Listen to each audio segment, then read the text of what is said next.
Hello, I'm Lois Letchford, the literacy problem solver, and this week I wanted to share with you structured literacy and how I work with structured literacy and the teaching of decoding. The book I chose to use, or the book that I learned from, is called Alpha to Omega by Bev Hornsbsy, and to me it's been a brilliant book and a really good solid foundation for the teaching of decoding. This is the first book that I used that gave me foundational knowledge of structured literacy, and as it says, it's Alpha to Omega from the beginning to the end of structured literacy. And it's a really important foundation for teaching for me because it takes me from the beginning to the end. Bev Hornsbsy is famous in literacy circles in the UK, and thus the book being from UK also uses language from the UK, and you need to note that because we need to change it to fit our society and our culture. In her book, I start right at the beginning. She starts with CVC words and then very quickly goes to consonant digraphs at the beginnings of words and also at the end of words, and then consonant blends. And this is what she says here. She says, since much difficulty is encountered with these blends, much work will be needed on them. So, and that's where I actually close this book and turn over to another book written by a colleague of hers, which is this one, and it's a whole series of Hear It, See It, Say It, Do It.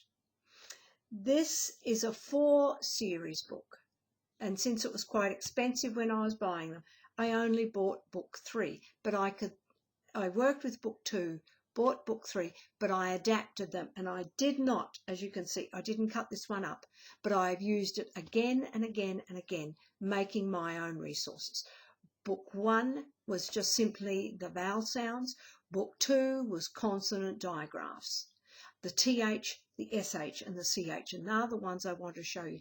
She has used the same structure throughout, using the same activities. The only thing that's changing are the actual words that you use. So this is part of what it is, right? And that's book 3. Let me show you how we work these words. What she does is, if we open up the page, she plays lots of games, bingo, and this one is finding particular words in a snake, and then finding words in there, playing bingo again, saying the sounds, putting the words together, rainbow writing, but I spend a lot of time not doing the photographing, but doing chunking puzzles. This is where I spend not hours, but I'd certainly spend time making and creating my own resources with these particular words to help my students learn to read. Chunking puzzles, they're called. And the first ones that I've got are the SH, but these SH ones are only at the end of the word, like in the word bush. Oh, that's not a match. I've missed that one.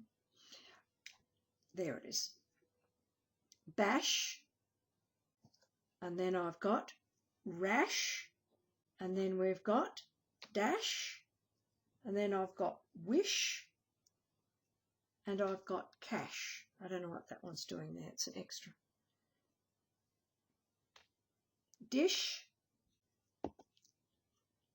and fish. And then we've got flush. That's the first part of what I do. I allow my students to take the time. Now, putting the sounds together is only one and the first component of what we are required to do in teaching their children to read. I'll talk about the rest tomorrow. And don't forget to hit like and hit subscribe and join me and share my videos. Thank you.